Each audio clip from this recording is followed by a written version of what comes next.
Libya's controversial leader, Colonel Gaddafi, a man who elicits strong reactions around the world and especially in neighboring Sudan and Egypt. The three countries form a desert triangle on the African continent and find a common bond in the Muslim culture. But Libya has become the trio's outcast. The Libyan revolution has transformed the country and affected the entire region. But Western powers condemn Gaddafi and his Green Revolution. And some leaders in the Arab world accuse Gaddafi of fostering unrest and instability in the region.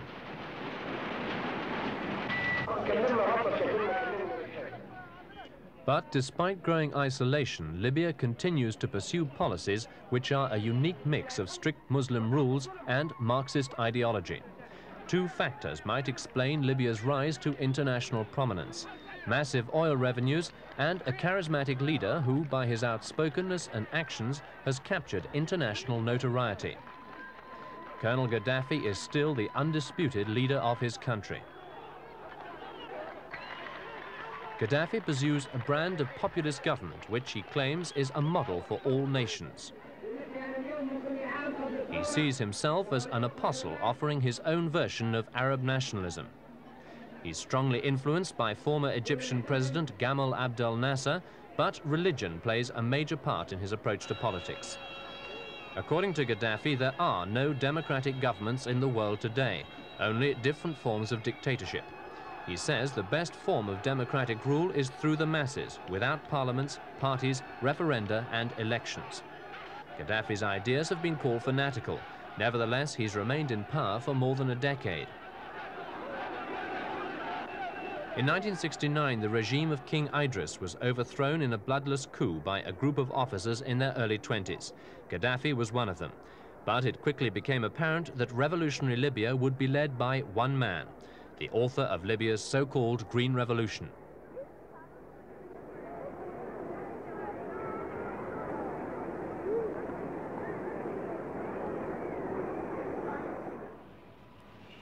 Emphasizing the importance of Islamic socialism, Gaddafi set about achieving a bigger dream, that of uniting the Arab world. His first attempt came in 1972, when he proposed an immediate merger of Libya and Egypt. But several attempts to formally unite failed. In his early years in power, Gaddafi maintained friendly relations with most Arab nations. His unique blend of Islamic revivalism and nationalism seemed more alluring than threatening. But a decisive event which brought about the first crack in their apparent unity was the 1973 Middle East War.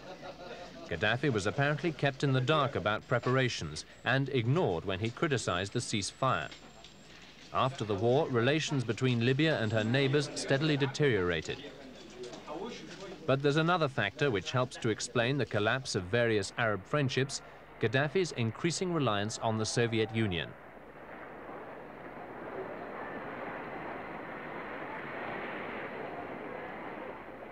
Initially, the desire not to be dependent on the superpowers united Gaddafi, Sadat, and Sudan's President Numeri. But scenes like this one have led the West to believe that Gaddafi is now firmly in the Soviet camp.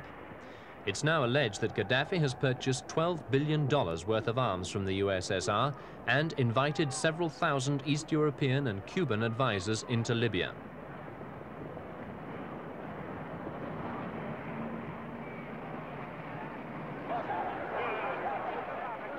Gaddafi's Soviet friendship has kept Libya well armed and therefore raised fears of aggression from Libya's neighbors. And in 1977, antagonisms between former allies, Libya and Egypt, came to a head. In the early part of the year, Egypt accused Gaddafi of sending saboteurs and assassination squads to create chaos and destabilize Sadat's government. Libya, in turn, accused Egypt of preparing an invasion by massing its troops along the border.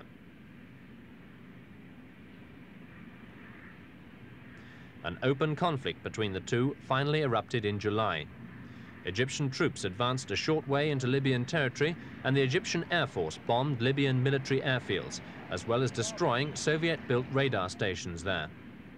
It was only with the mediation of the Algerian president and of Yasser Arafat that the fighting ended.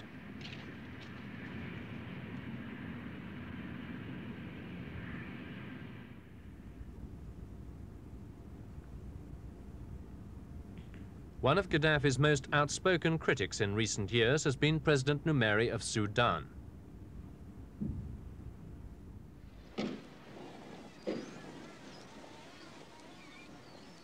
Numeri faces many difficulties. Sudan has for some time suffered from internal troubles and its economy is in ruins. In 1978, Sudan's currency was devalued and the government had to introduce a program of austerity on terms agreed with the International Monetary Fund.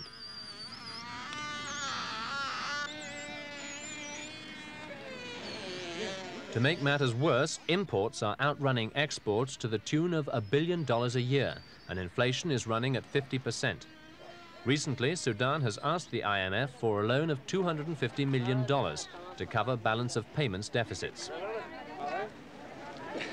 Production is going down continuously, especially in agriculture. In a country where 80% of the population live in the countryside, many depend on the land for their survival.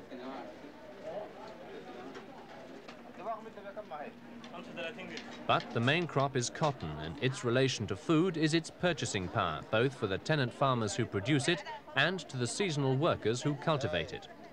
A bad cotton season this year could reduce the already low standard of living of many Sudanese. And the chaos in the economy could worsen the internal tensions in Sudan, which is already troubled by regional and religious differences.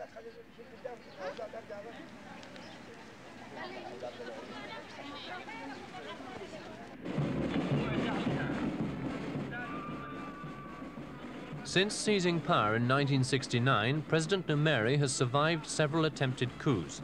His power relies on good internal security. Until Sadat's death, little notice was given to Sudan's internal troubles. Numeri's 60,000-strong troops are considered loyal to him, but to keep them happy, he has to obtain new equipment and weapons to replace their aging stocks.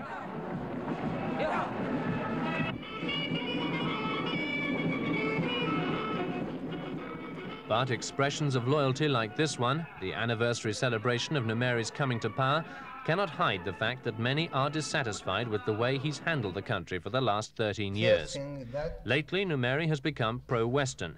He appeals for aid on the grounds that he's being threatened by Libya. But he may really be looking to quell dissatisfaction at home. Policy in the area.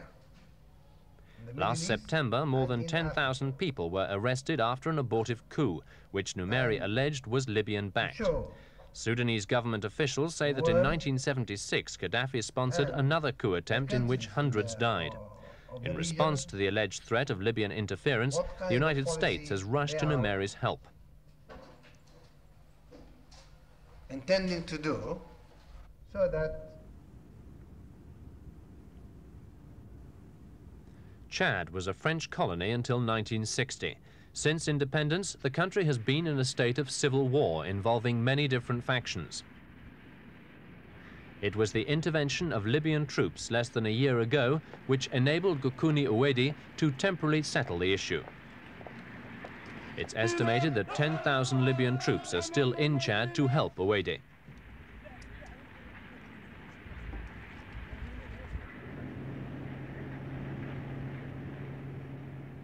During a recent visit to Paris, President Uwedi announced that he had asked Gaddafi to withdraw his troops. Initially, there were doubts as to whether Gaddafi would meet the request. Now it appears that as a result of Pan-African pressure, he will.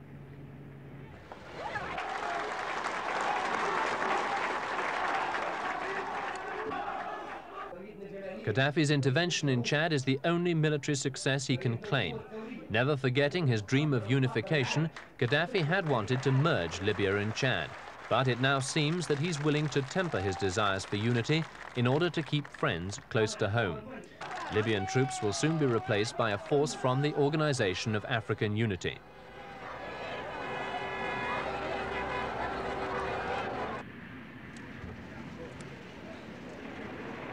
The OAU forces will have a mandate to try and prevent renewed hostilities between the various warring factions.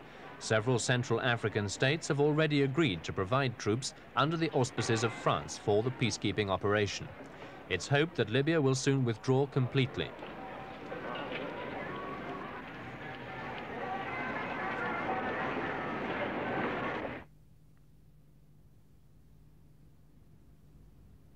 Egypt, the sprawling country that divides Libya and the rest of North Africa from the Middle East heartland.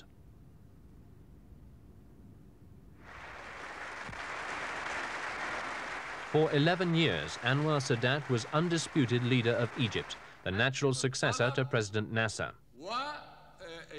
However, the Nasserites and Pan-Arabists deserted him when he took the dramatic step in 1977 of inviting himself to Jerusalem to negotiate a separate peace with the Israelis. The later signing of the Camp David peace agreement and the public embrace with Israeli Prime Minister Menachem Begin were never forgiven or forgotten by Sadat's opponents.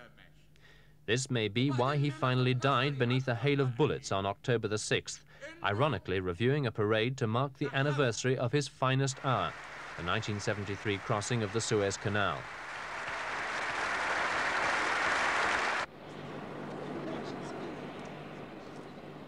Sadat had scarcely been laid to rest when 2 bombs exploded at Cairo airport.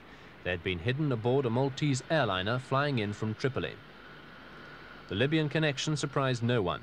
Libya had given shelter and support to several of Sadat's exiled opponents.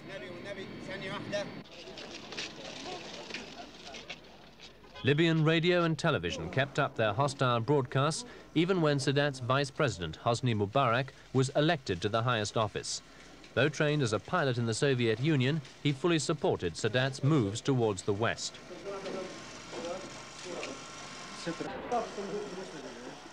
Sudan's President Numeri himself voted in Mubarak's election referendum because Sadat had made him an honorary Egyptian citizen. This is a clear sign of how close the 2 countries had come. While in Cairo for the Sadat funeral, Numeri did not miss the opportunity of warning in interviews what a serious threat Libya represents to his own country and to Egypt too. Both leaders have reason to feel threatened. Since Sadat's death, the interrogation of his assassins has revealed that they were not an isolated group as was first thought. Had the attackers succeeded in their task of killing all their targets, the conspiracy could have gone on to establish an Islamic republic along the Iranian model. Egypt and Sudan's friendship will probably grow as both countries' governments feel the pressure of their internal opposition. Both Mubarak and Numeri face many difficulties in the near future. Mubarak needs to continue the peace process with Israel and show that some progress can be made. For his part, Numeri must contend with his country's chronic economic woes.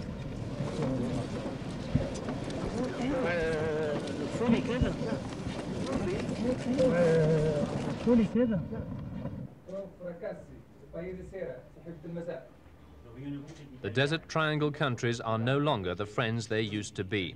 Of the 3, Libya is the outcast. Gaddafi has moved away from Egypt because of her peace treaty with Israel. He's antagonized Sudan because of his venture into Chad, and his 2 former allies see him as an opponent because of his alleged involvement in their internal affairs. He's a leader with few friends in the area. The man who dreamed of uniting the Arab world is perhaps discovering that no one shares his vision anymore. ما تقلقش من قتل 1.25 مليون ليبي الاستعمار الإيطالي الرأي العام الإيطالي.